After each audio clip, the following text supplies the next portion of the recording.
Hello, welcome to When the Smoke Clears. I am the Recovery Plug. What's going on, everybody? So, how's it going? Well, today's another good day, another day in recovery, and another day sober.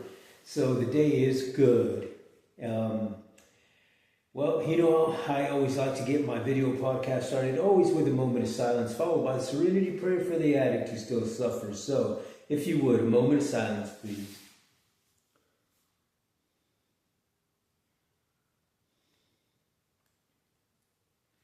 God, grant me the serenity to accept the things I cannot change, courage to change the things I can, and the wisdom to know the difference. Alrighty. Well, let's get started. Well, it's things are going great. I wanted to discuss today the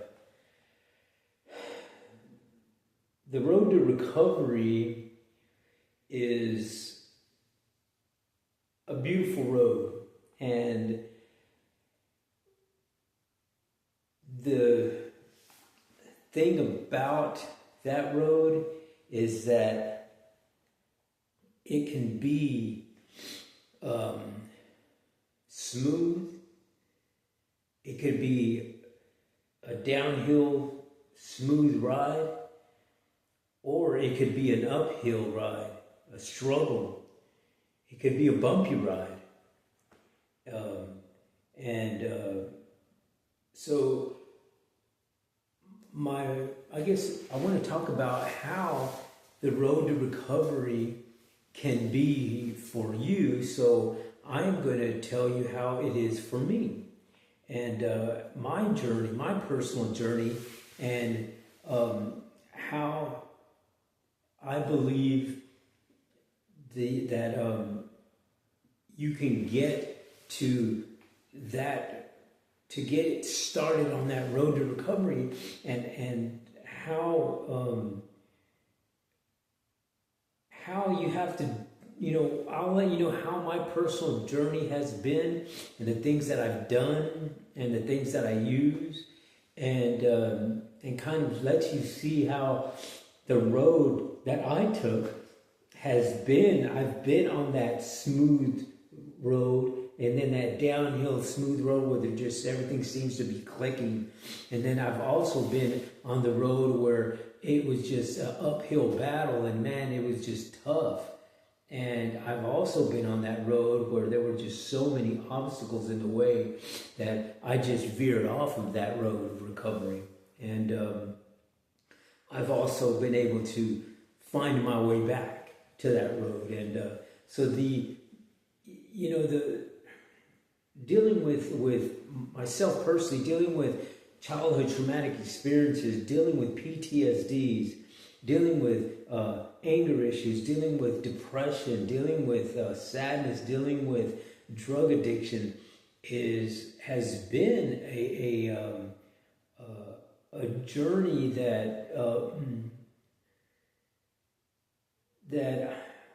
I don't wish those kind of things upon anybody, that's for sure.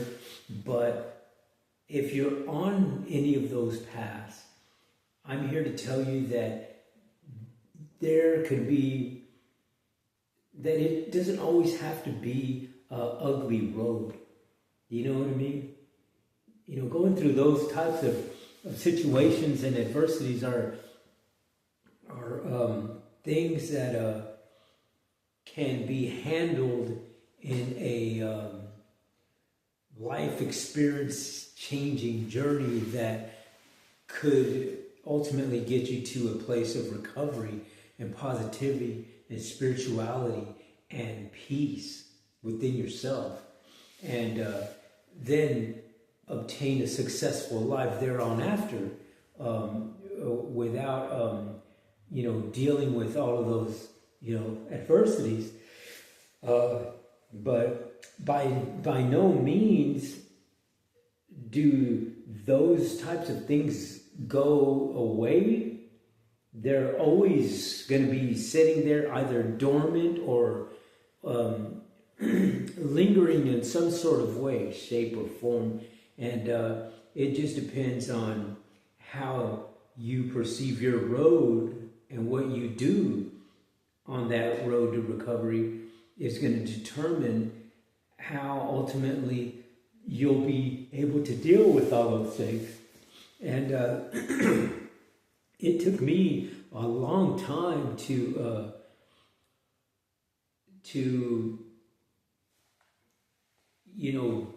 be able to actually address situations, because there were some things that I've gone through in my life that I just put on the back burner, and I just put them back there, and I didn't want to deal with them at all. And I just, figured if I leave them back there and I don't talk about them or bring them up to the surface to deal with them, then they would just stay back there. If I didn't see them, then they don't affect me. And was I wrong? You know what I mean? Obviously, because all the things that I've gone through, they affect me in some sort of way. And had I been able to deal with a lot of the situations when they, earlier in my life, then perhaps I would be able to not have gone through so many adversities, I guess, that I did, especially in my addiction. Because that's probably the one thing that has kept me from moving forward in my life. In a lot of parts of my life was being addicted to drugs. And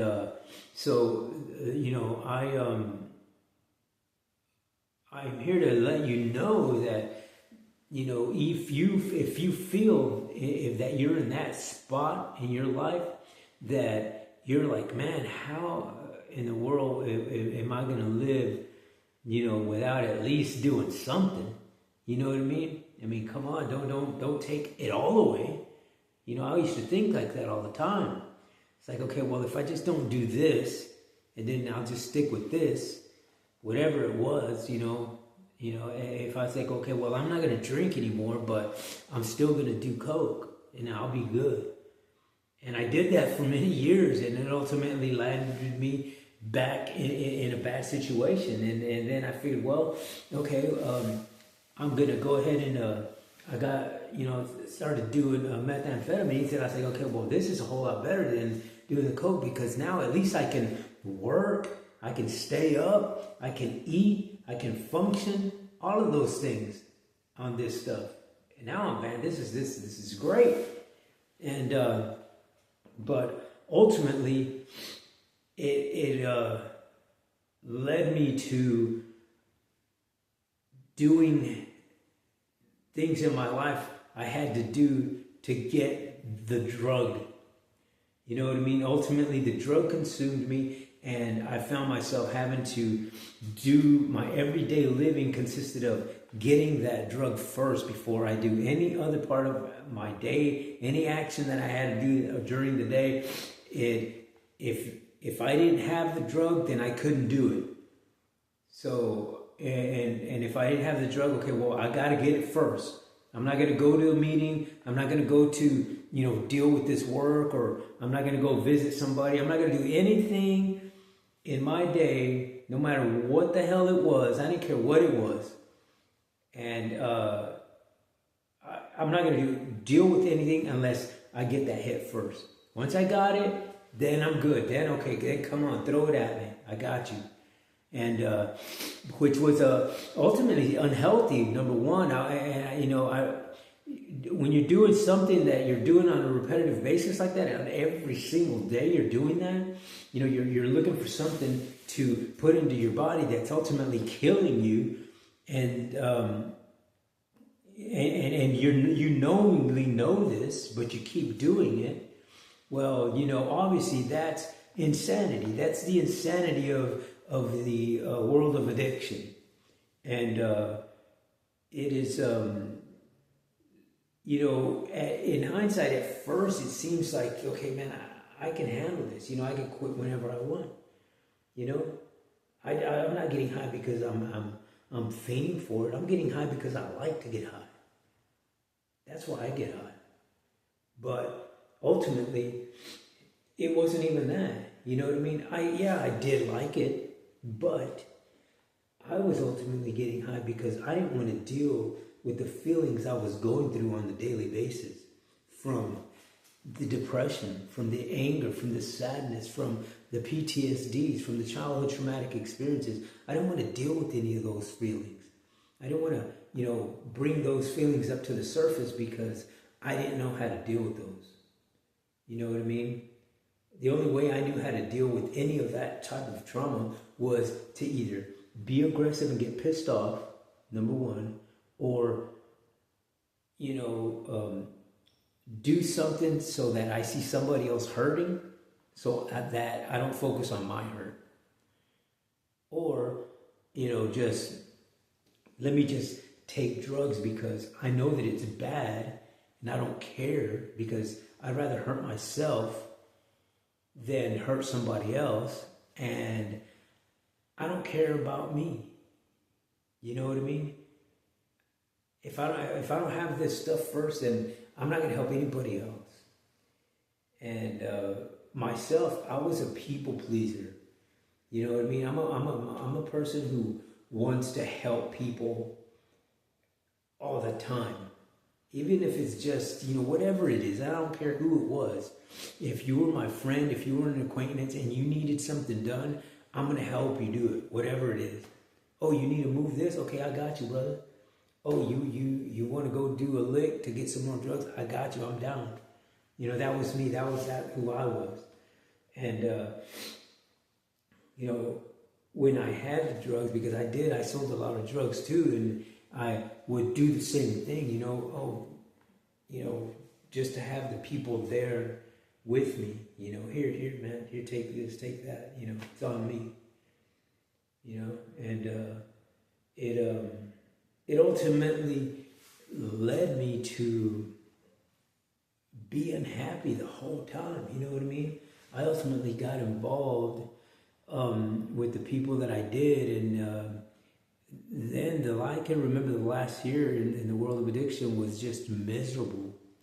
Every single day I was waking up just mad at the world, mad because I was in the situation I was, and mad because I wasn't doing anything to get out of it, but making every excuse not to, and making every excuse to say, I'm not going to do anything because I need to get drugs first. And I don't care what I got to do it. And, the road to recovery for me was understanding that I had to change my boundaries. I had to change my environment. I had to change my way of thought. My thought process had to change. And it's something that you have to be hopeful, open-minded, and willing to do. And willing to do this, I'm talking, you have to be ready in your freaking heart, in your soul, and in your mind to say, you know what? This is where I want to go. This is what I want to do. Because if there's an ounce of doubt in yourself, if there's an ounce of doubt that you say, okay, well, just let me, get me through this week, and I'll think about, slowing down, then you're always, that's a repetitious cycle that you just come back to where you were, and it's a spiraling down cycle, and actually, you always land, when you get back to the same point, it's always back to the point, but in a worse situation. You never go through the process and then jump back in and it's, roses, because, that never happened. It was always, leaving addiction and coming back was always, when I veered off the road, and then when I got back on the road, there was always a situation. There was always an obstacle that was a worse situation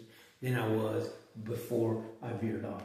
And so the thing is that you have to be ready for what I call drastic change. And when I'm talking about drastic change, I mean you have to be willing and ready to change and everything if you have to. I mean, I'm talking changing family, changing friends, changing jobs, changing, maybe it's a city, maybe it's a town, changing your environment in all levels, not just one level, not just one part of your life. You have to change it in all parts of your life, because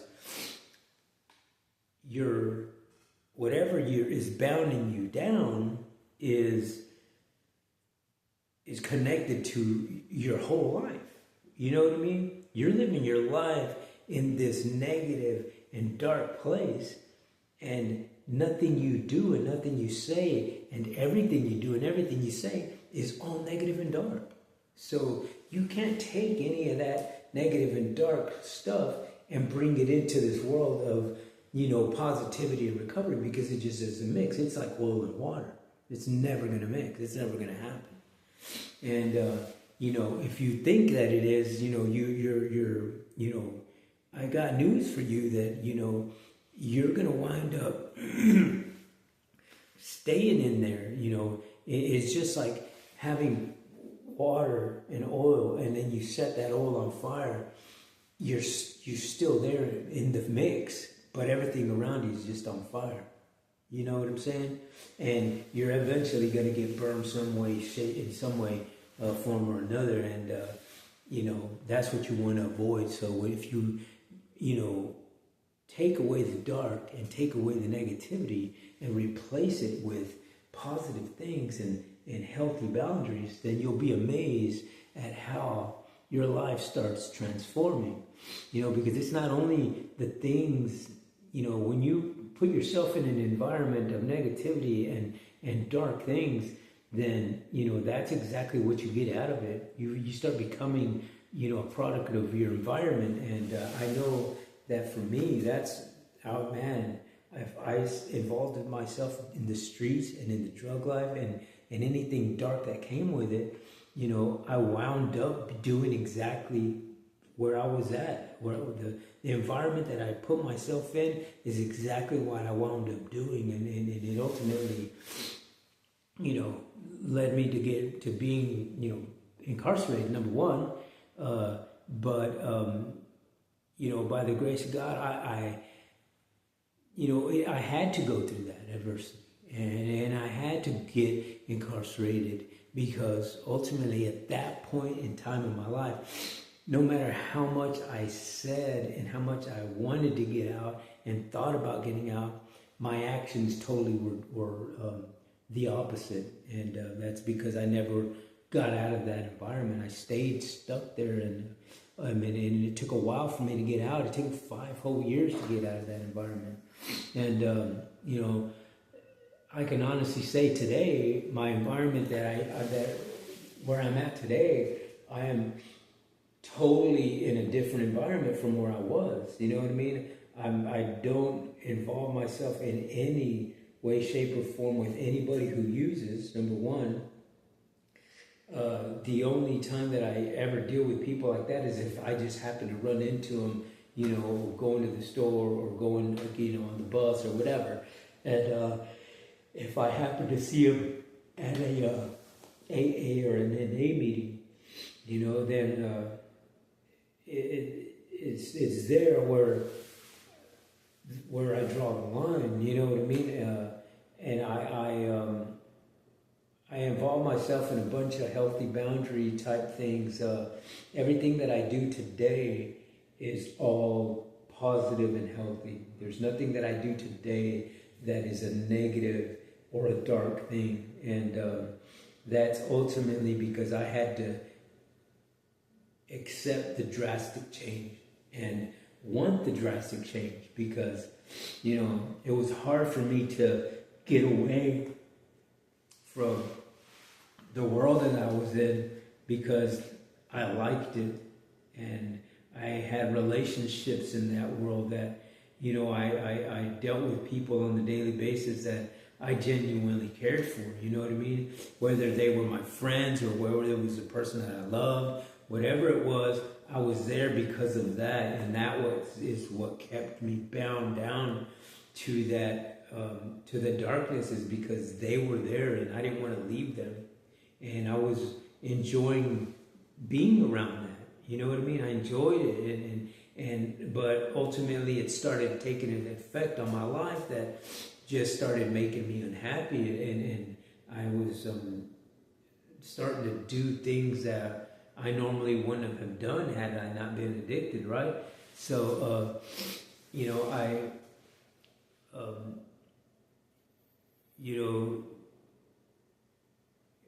when I was in my sober run before that relapse, I can remember having a bunch of healthy boundaries. And I can remember always being in this, bubble of recovery and faith-based. That's how I led my life. My life was wrapped up in this bubble that was bouncing from one place to the next, whatever the heck I was doing, but it all involved faith-based and recovery community.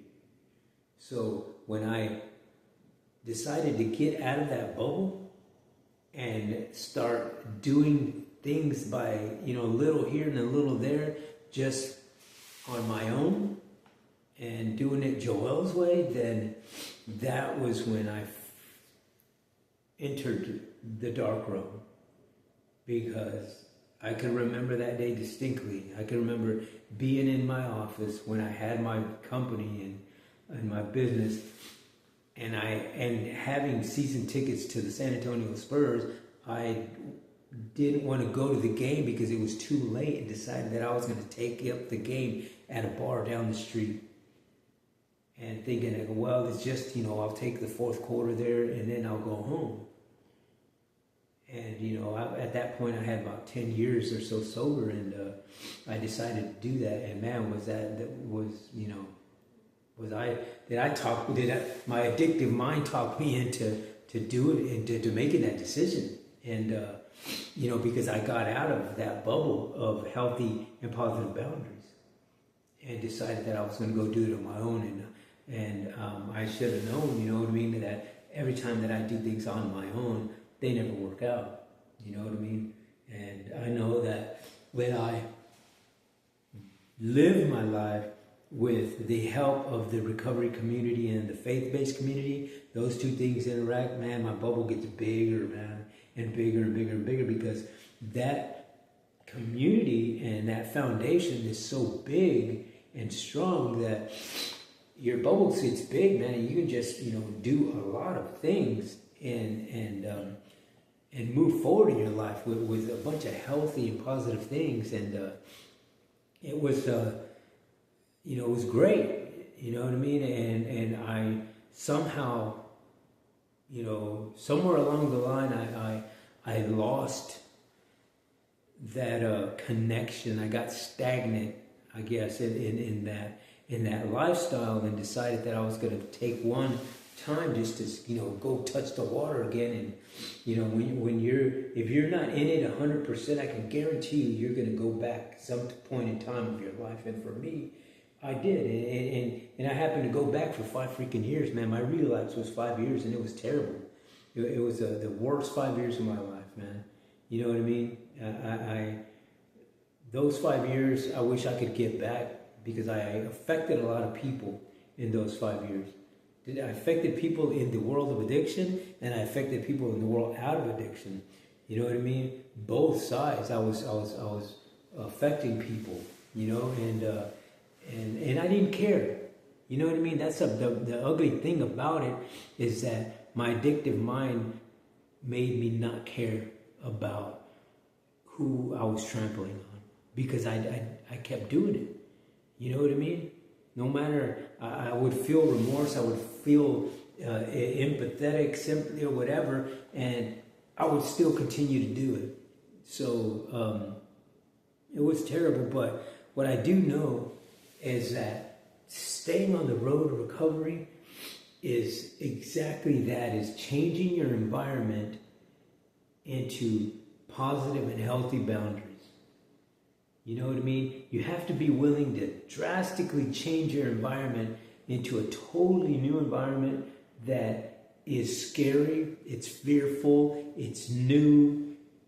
You don't know how to deal with it, but I can guarantee you, if you take the effort to do it, there's always something along the way in that environment that brings you connections, that brings you new people into your life, that brings you new faith-oriented thinking, that it's almost like the dominoes just fall into place and it knows which way to the domino effect to go. You know what I mean? It's not something that you put up, on your own and ultimately get to what you're used to. And for me, that was the addiction. And, when I decided to trust people, trust programs, trust my faith-based community, trust my higher power, my God of my understanding, when I started doing that and living that way first, things started changing. And they changed fast, you know what I mean? Because I decided to jump into this with 2 feet, man. I said, you know what? I'm going to the fucking deep end of the pool. I'm jumping in because that's how bad I wanted the drastic change. You know what I mean? That's how bad I wanted it. I said, you know what? I'm tired of living this way, and I refuse to live this way, and I'm going to jump in with 2 feet, and, only my God knows what I need to let go of and what I need to keep and what I need to bring in and what I need to meditate on, what I need to pray on, what I need to grasp and hold and study and educate myself with and do the work. You know what I mean? When I started living that way, did things start changing for me? You know what I mean? And they changed. This is how good they changed in how short of a period. Because, at this time last year, I was, a year and a half ago, I was like in the streets. I was selling drugs. I was doing drugs. I was living in hotel rooms and motel rooms. I was living in, when I couldn't afford the motel rooms, then I'm living in people's, hanging out in people's garages, and then hanging out in tents, around the city.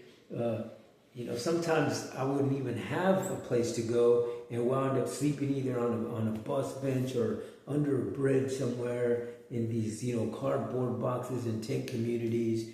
And, there's a lot of, in those communities, there was people who, had these, what they call bandos, and these abandoned houses that people would, sneak in there and live in there for months at a time. And I even found myself doing that. You know what I mean? And that was just to feed the addiction. You know what I mean? That was to feed the addiction, because I was just mad at myself for being back in the world of addiction, relapsing. That takes a toll on somebody. When you relapse, you beat yourself up about it, man. And I beat myself up pretty bad about it. And then, you try to find things to blame. And I found myself doing that a lot. It's like, man, if only this contractor would have paid me the money they owed me, this is why I'm in the boat now. If I would have, if I wouldn't have had if my truck wouldn't have been stolen, or if somebody wouldn't have burdened me with these drugs, I would have been, at this point right now, just whatever it was that I was, putting excuses in front of to stay in that realm is what happened. And it was just a whirlwind of just negative and unhealthy boundaries that I was putting myself into. And I understood that I was tired of living that way. And I decided that, hey, you know what? whatever I got to do, I'm going to do it all the way. I'm going to jump in with 2 feet, and I'm going to let go of every negative thing, every negative and dark thing that's attached to me right now today. I'm going to just drop it like a bad habit. And I prayed and meditated and told God, man, whatever it is that you need me to do, you put it in front of me. Help me. Give me a signal. Help me out. Let me know. And little by little were there these little nuggets that were coming my way, and I met some people that were veterans, and there's help for veterans, dude, that are in these situations. Dude, you need to go and check these people out, and you need to go here, and you need to go there. And when I was incarcerated, out of the blue, out of everybody in this pod that I'm in, there's like 80-something people in this freaking pod. I get chosen to go talk to some counselor.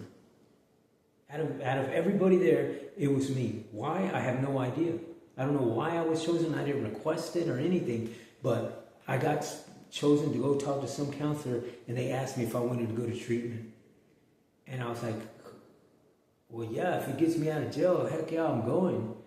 And that was the nugget that I had, that God put out there and threw at me, because that's what I was supposed to do. And I was able, and luckily that I had enough sobriety to pick that up. You know what I mean? Because had I been in full-blown addiction and somebody came to me and said, hey man, I got a spot for you here for a 45-day treatment center. You want to go? And I would have been, are you kidding me? Hell no, dude. Get out of my face. I got to go do a lick to go get more shit. You know what I mean? If I was in the world of addiction and in that mindset, I would have said no. But because I had asked to get out of this realm of darkness, I prayed and cried out to my higher power, man, do something for me. And then the next day, I get incarcerated and stayed incarcerated for a little while, enough to get my mind clear from the drugs, that when it was time for me to talk to this counselor, I was sober already.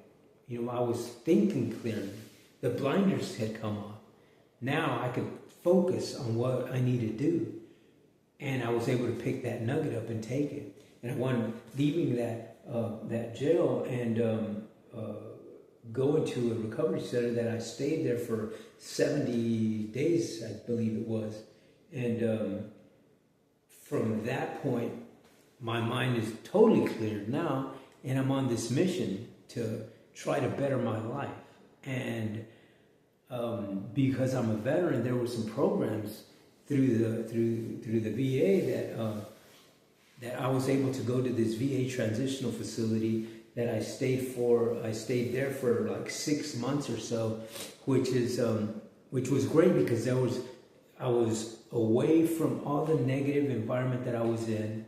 I was in a structured place that had accountability and who was helping me. There was programs on every day. I had appointments to keep, programs to go to, peer support groups, NA meetings, AA meetings, faith-based community stuff that I was doing. And all the meanwhile, every time that I would return back to the facility to, sleep and eat, and, they fed you there. I had meals, 3 meals a day, and then snacks throughout the day, the government provides for you. So it was great.